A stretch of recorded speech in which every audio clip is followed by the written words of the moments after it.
दोस्तों, अगर आपको भी भूतों की डरावनी और सच्ची कहानियां देखना पसंद है तो आप हमारे channel make joke horror MJH को सब्सक्राइब कर सकते हैं ताकि हमारी आने वाली डरावनी वीडियोस का अपडेट आप तक पहुंच सके। ये कहानी है राहुल की।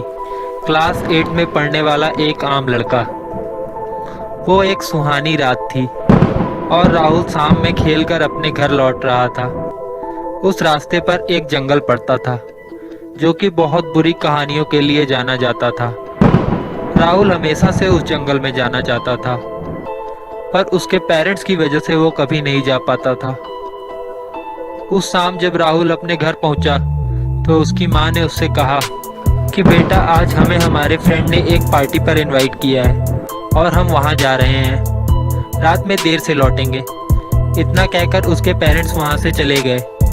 राहुल हमेशा से ऐसे मौके की तलाश में था, इसलिए वो बहुत खुश था। उसकी खुशी तब और बढ़ गई जब उसे पता चला कि उसके दोस्त रमन के भी पेरेंट्स उस पार्टी में जा रहे हैं और वो भी घर पर अकेला ही रुकने वाला है।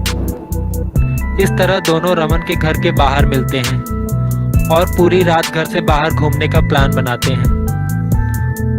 उन्होंने आज रात उस विशाल जंगल में जाने का प्लान बनाया था क्योंकि उन्होंने उस जंगल की डरावनी कहानियों के बारे में सुना था।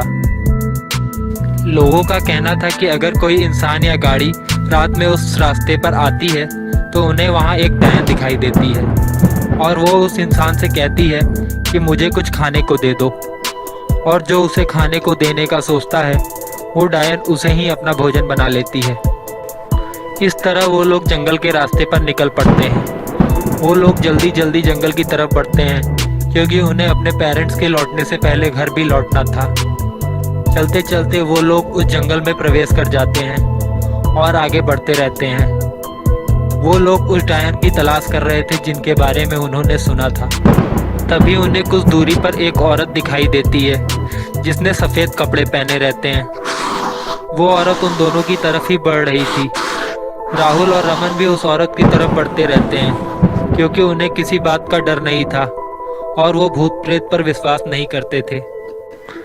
तभी वो औरत उनके पास खड़ी हो जाती है और उनसे कहती है कि मुझे कुछ खाने को दे दो। मैं बहुत दिनों से भूखी हूँ। बहुत दिनों से मुझे कुछ खाने को नहीं मिला। ये देखकर राहुल पीछे की तरफ भागने लगता है क्योंकि वो जान जाता है कि ये वही डायन है, पर रमन वहीं खड़ा रहता है। उसे इन बातों पर विश्वास नहीं था, इसलिए वो उस औरत से पूछता है तुम्हें क्या खाना चाहिए। तभी वो औरत हवा में उड़ने लगती है और उससे कहती है कि मुझे तुम चाहिए, मैं तुम्हें खाना चाहती हूँ।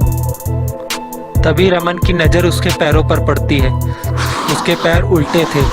तब रमन को समझ आता है कि ये वही डायन है जिसके बारे में उसने सुना था और वो पीछे की तरफ भागने लगता है, पर तब तक बहुत देर हो चुकी होती है। रमन अपने घर वापस कभी नहीं लौट पाता।